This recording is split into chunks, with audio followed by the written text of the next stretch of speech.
next to you, looking right in the eye, and say, "It's time." It's time! Woo! Yeah! It's time. It's time. It's time. It's time. It's time. It's time. It's time. It's time. It's time. Listen, Coach talked about time. It's time. You're either going to spend it, waste it, or invest it. You're exchanging your life the next 2 hours for what we're about to do. Are you going to spend it, or are you going to waste it, or are you going to invest it? Let's have ourselves a day. Hey, today is about opportunity, right? Nobody has a bad day. You might have a bad moment, but you choose whether you have a bad day, right? You make the choice. It's your opportunity. Be thankful for it. Go, man, go. Bring it up. Oh, man's ready. Oh, man's ready. Big man's ready. Both. Are you ready? Begin. We see you lost. All right, welcome back to another episode of Alpine Garage Sports. I am Chris, I am your host, and as you can tell, woo! We are so excited that Colorado is finally getting to spring practice and we can see what they're doing. So this video was a lot of fun. This came from the Colorado Buffaloes Twitter account, so I'll post that down below if you want to check that out.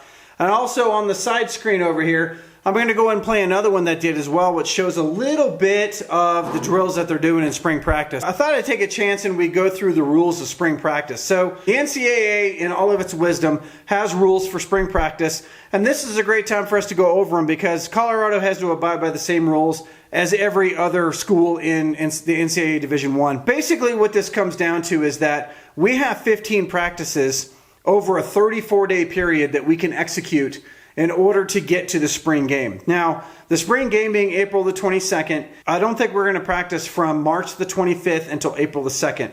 Somewhere in that time frame is Colorado's spring break.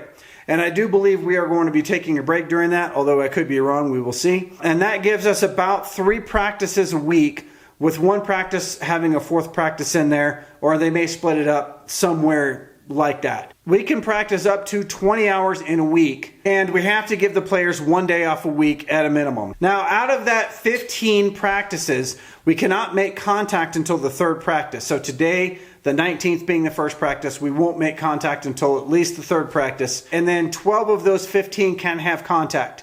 8 of those 12 can have tackling.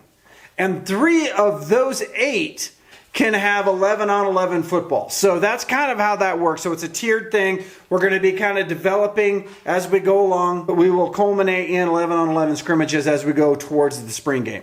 So I thought this would be fun to talk about. There actually are rules to spring practices, and we will bring you the footage as often as we can and notes along the way so that we can determine kind of how we're going to be faring going into the spring game, and then that nice long summer break that we have going on where we're going to have summer camps, and then we get into fall ball a little bit at the end of July, early August, we'll start fall ball. So that is a wrap from Alpine Garage Sports. Thanks for hanging out with us. This is just a quick fun video to kind of show you today we start practice, and our family is so excited for this coming fall, and we just can't contain ourselves. So I wanted you to hear about that. And we'll see you in the next video. And if you haven't heard, we are most definitely coming.